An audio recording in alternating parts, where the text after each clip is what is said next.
The Outline of History, being a plain history of life and mankind by H. G. Wells, revised and brought up to the end of the Second World War by Raymond Postgate, with maps and plans by J. F. Horrobin, Volume 1, Book 1, Chapter 2, The Record of the Rocks. Section 1 is the first living things, Section 2 is natural selection, and the changes of species. Section 1. We do not know certainly how life began upon the earth. Biologists have made guesses and suggestions, and there seems to be a general agreement that life began in warm, sunlit, shallow water, possibly in pools and lagoons along the coasts of the first formed seas. It began perhaps as a slime, as a sort of sublife that slowly and imperceptibly took on the distinctive qualities of life. Upon no part of earth at present are there the sort of conditions, chemical and physical, under which life can conceivably have begun. There is certainly no fresh beginnings of life going on now, but out of inorganic matter it is possible to make slimes and films that faintly parody the structure and even the spreading and growth of living things. But chemical reactions and life are still not the same thing. If the beginning of life was a natural, unmiraculous process, then surely some day it will be possible for the man of science to imitate and repeat it. Until that can be done, this question necessarily remains, to a certain extent, speculative. And if many biologists are convinced that life appeared under the requisite conditions as naturally and inevitably as ice appears when water under the normal pressure is cooled below the freezing point, it is also the case that many other people of equal intelligence are of an opposite opinion. Here we cannot be expected to adjudicate upon the question. The idea that life appeared on the earth as a natural and necessary chemical and physical process without the intervention of any miraculous factor seems to be very repugnant to many religious minds, but that repugnance is due perhaps rather to a confusion of thought in these minds than to any essential religiosity in the conception itself. They think of life as being, in a way, already soul. They ascribe all sorts of moral qualities to it. They side with it against dead matter. Now, the Quran teaches that the dead matter itself will witness. But it is difficult to see why a slug or toadstool, a louse or cancerous parasite growth upon the bark of a tree should be treated as though it and the processes of its existence were in some mysterious way higher than, for example, the beautifully marshaled elements in a crystalline group, are in a gem, or a slab of patterned marble, are the lovely patternings of rippled water in the sunlight, are the undulations of wind-blown sand. Why should the maker of the universe take sides between the almost inanimate and the altogether inanimate? Well, I found a knotted piece of wood out here that would be worth hundreds of dollars, and there's other portions that haven't been separated.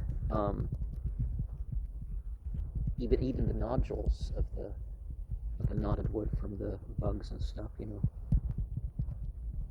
mean, they're not the same, but there's miracles beyond life. The atmosphere was much denser in the days of life's beginning. Usually great cloud masses obscured the sun, and frequent storms darkened the heavens. The land of those days, upheaved by violent volcanic forces, was a barren land without vegetation, without soil. Almost incessant rainstorms swept down upon it, and rivers and torrents carried great loads of sediment out to sea to become muds and hardened later into slates and shales, and sands that became sandstones. The geologists have studied the whole accumulation of these sediments as it remains today, from those of the earliest ages to the most recent. Of course, the oldest deposits are the most distorted and changed and worn, and in them there is now no certain trace to be found of life at all. Probably the earliest forms of life were small and soft, leaving no evidence of their existence behind them.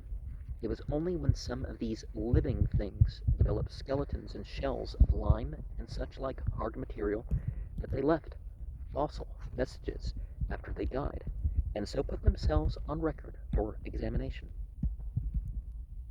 The literature of geology is very largely an account of the fossils that are found in the rocks, and of the order in which layers after layers of rocks lie one on another. The very oldest rocks must have been formed before there was any sea at all, when the earth was too hot for a sea to exist, and when the water that is now sea was an atmosphere of steam mixed with the air.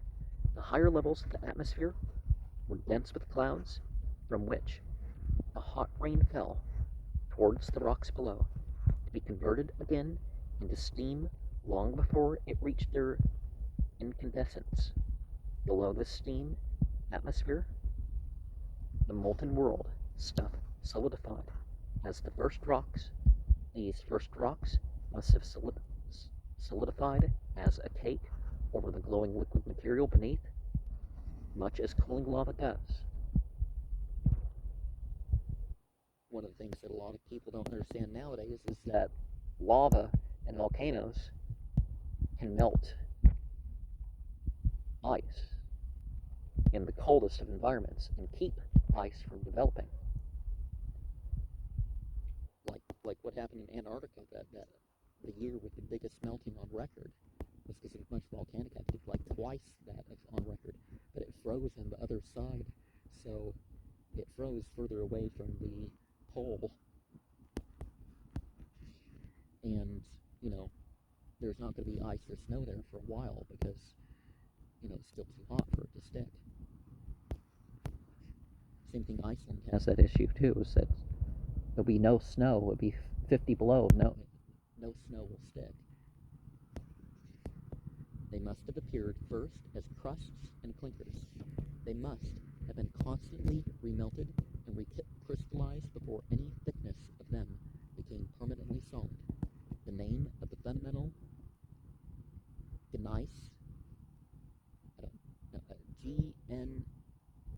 GNEISS, is given to a great underlying system of crystalline rocks, which probably formed age by age as this hot youth of the world drew to its close.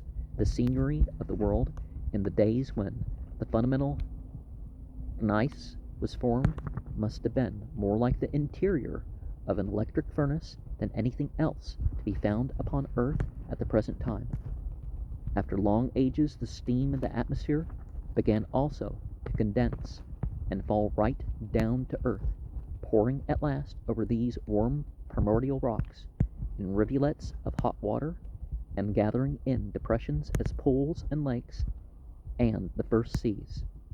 Into those seas, the streams that poured over the rocks brought with them dust and particles to form a sediment, and this sediment accumulated in layers, or as geologists call them, strata, and formed the first sedimentary rocks. Those earliest sedimentary rocks sank into depressions and were covered by others. They were bent, tilted up, and torn by great volcanic disturbances and by tidal strains that swept through the rocky crust of the earth. We find these first sedimentary rocks still coming to the surface of the land here and there, either not covered by later strata or exposed after vast ages of concealment by the wearing off of the rock that covered them later. There are great surfaces of them in Canada especially. They are cleft and bent, partially remelted, recrystallized, hardened and compressed, but recognizable for what they are, and they contain no single certain trace of life at all. They are frequently called Mesozoic lifeless rocks, but since in some of these earliest sedimentary rocks a substance called graphite, black lead occurs, and also red and black oxide of iron, and since it is asserted that these substances need the activity of living things for their production, which may or may not be the case, some geologists prefer to call these earliest sedimentary rocks Archaeozoic. Okay. Primordial life. They suppose that the first life was soft, living matter that had no shells or skeletons, or any such structure that could remain as a recognizable fossil after its death, and that its chemical influence caused the caused the deposition of graphite and iron oxide. This is pure guessing, of course, and there is at least an equal probability that in the time of formation of the Azoic rocks, life had not yet begun. Now they've found more conclusive evidence towards life having begun on this planet. Overlying or overlapping these Azoic or Archaeozoic rocks come others, manifestly also very ancient and worn, which do contain traces of life. These first remains are of the simplest description. They are the vestiges of simple plants called algae, or marks like the tracks made by worms in the sea mud. There are also the skeletons of the macroscopic creatures called Radiolaria. This second series of rocks is called the Proterozoic, beginning of life series, and marks a long age in the world's history. Lying over and above the Proterozoic rocks is a third series, which is found to contain a considerable number and variety of traces of living things. First comes the evidence of a diversity of shellfish, crabs, and such like crawling things, worms, seaweeds, and the like. Then of a multitude of fishes, and of the beginnings of land plants and land creatures. These rocks are called the Palaeozoic, ancient life rocks. They mark a vast area during which life was slowly spreading, increasing, and developing in the seas of our world. Through long ages, through the earliest Palaeozoic time, it was no more than a proliferation of such swimming and creeping things in the water. There were creatures called trilobites. These were crawling things like big sea wood lice, and they were probably related to the American king crab of today. There were also sea scorpions, the prefects of that early world. The individuals of certain species of these were 9 feet long. These were the very highest sorts of life. There were abundant different sorts of an order of shellfish called brachiopods. Is that the thing in my Orthoceras rock? There were plant animals, rooted and joined together like plants, and loose weeds that waved in the waters. It was not a display of life to excite our imaginations. Sounds like it is. There was nothing that ran or flew, or even swam swiftly or skillfully, except for the size of some of the creatures. It was not very different from, and rather less various than, the kind of life a student would gather from any summertime ditch nowadays for microscopical examination. Well, some of that stuff in the microscopes is pretty interesting too. Such was the life of the shallow seas through perhaps a score or 100 million years or more in the early Palaeozoic period. The land during that time was apparently absolutely barren. We find no trace nor hint of land life. Everything that lived in those days lived underwater for most or all of its life. For ages that stagger the imagination, that was all that there was of life, and before that time the earth had spun hot and lifeless for millions of years. Between the formation of these lower Paleozoic rocks, in which the sea scorpion and trilobite ruled, and our own time, there have intervened almost immeasurable ages, represented by layers and masses of sedimentary rocks. There are, first, the upper Paleozoic rocks, and above these the geologists distinguish two great divisions. Next, above the Paleozoic, came the Mesozoic, middle life rocks, a second vast system of fossil-bearing rocks, representing perhaps 100 millions of swift years, and containing a wonderful array of fossil remains, bones of giant reptiles and the like, which we will presently describe. And above these are the Cenozoic, recent life rocks, a third great volume in the history of life, an unfinished volume of which the sand and mud that were carried out to sea yesterday by the rivers of the world to bury the bones and scales and bodies and tracks that will become at last fossils of the things of today constitute the last written leaf. The markings and fossils in the rocks and the rocks themselves are the first historical documents. The history of life that men have puzzled about and are still puzzling out from them is called the record of the rocks. But when we call these rocks and the fossils a record and a history, it must not be supposed that there is any sign of an orderly keeping of a record. It is merely that whatever happens leaves some trace, if only we are intelligent enough to detect the meaning of that trace. Nor are the rocks of the world in orderly layers one above the other, convenient for men to read. They are not like the books and pages of a library. They are torn, disrupted, interrupted, flung about, defaced, like a carelessly arranged office after it has experienced in succession a bombardment, a hostile military occupation, looting, an earthquake, riots, and a fire. And so it is that for countless generations this record of the rocks lay unsuspected beneath the feet of men. Fossils were known to the Ionian Greeks in the 6th century BCE. They were discussed at Alexandria by Eratosthenes and others. In the 3rd century BCE, a discussion which is summarized in Strabo's Geography, probably 20 to 10 BCE. They were known to the Latin poet Ovid, but he did not understand their nature. He thought they were the first rude efforts of creative power. They were noted by Arabic writers in the 10th century. Leonardo da Vinci lived so recently as the opening of the 16th century,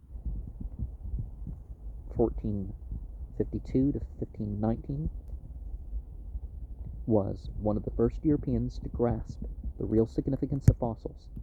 And as we have said, it has been only within the last century and a half that man has begun the serious and sustained deciphering of these long-neglected early pages of his world's history. Section 2. In the previous section, we have had no clear definition of life. It may well be put plainly, certain general facts about this new thing which was creeping in the shallow waters and intertidal muds of the early Paleozoic period, and which is perhaps confined to our planet alone in all the immensity of space. Life differs from all things whatever that are without life in certain general aspects. There are the most wonderful differences among living things today, but all living things, past and present, agree in possessing a certain power of growth. All living things take nourishment. All living things move about as they feed and grow, though the movement may be no more than the spread of roots through the soil. are branches in the air, wherever living things reproduce and give rise to other similar living things, either by growing and then dividing, or by means of seeds or spores or eggs or other ways of producing young. Reproduction is a characteristic of life.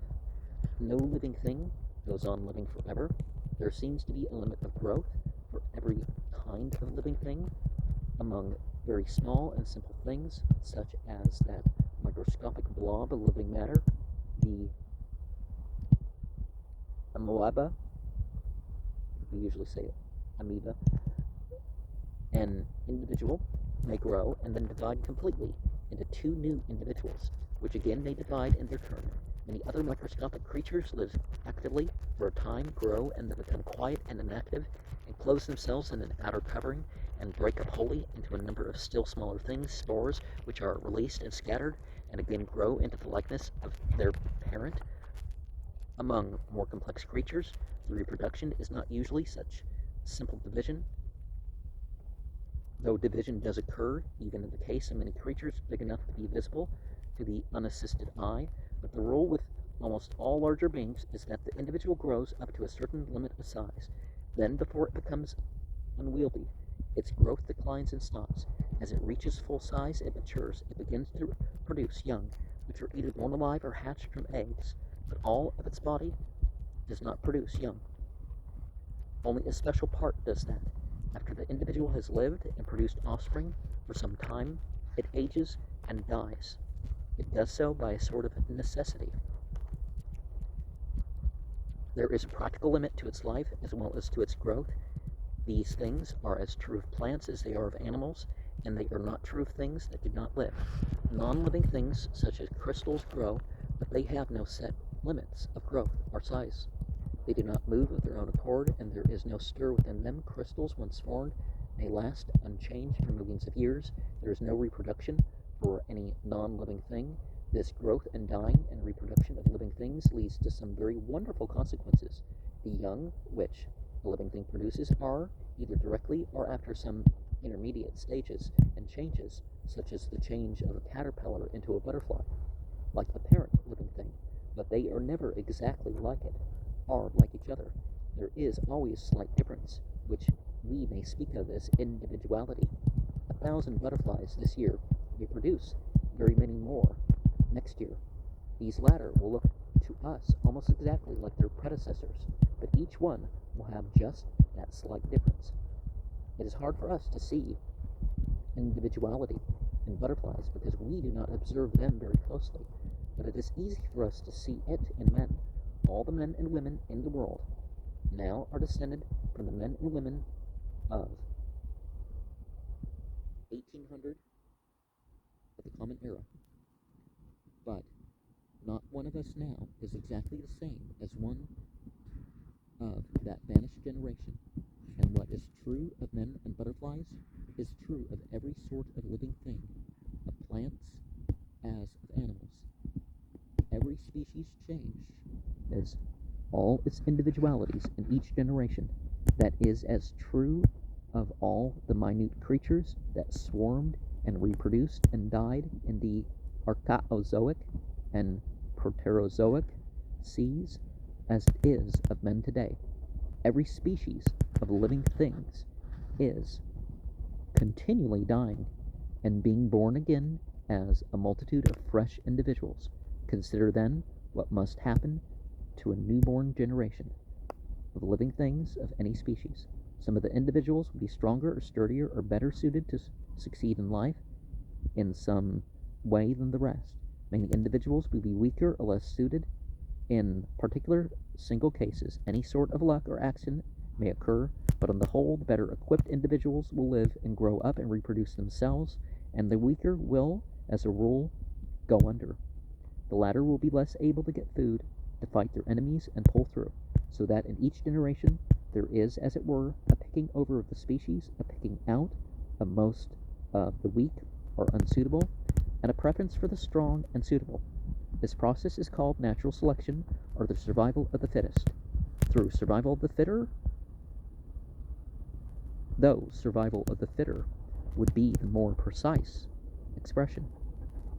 It follows, therefore, from the fact that living things grow and breed and die, that every species, so long as the conditions under which it lives remain the same, becomes more and more perfectly fitted to those conditions in every generation.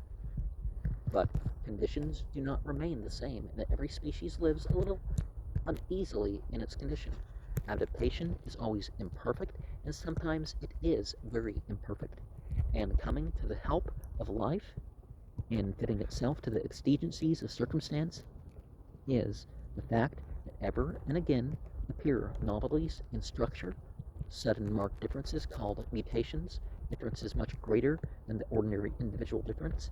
These mutations may be encumbrances in the struggle for life or helps, or they may not affect an animal's chances at all.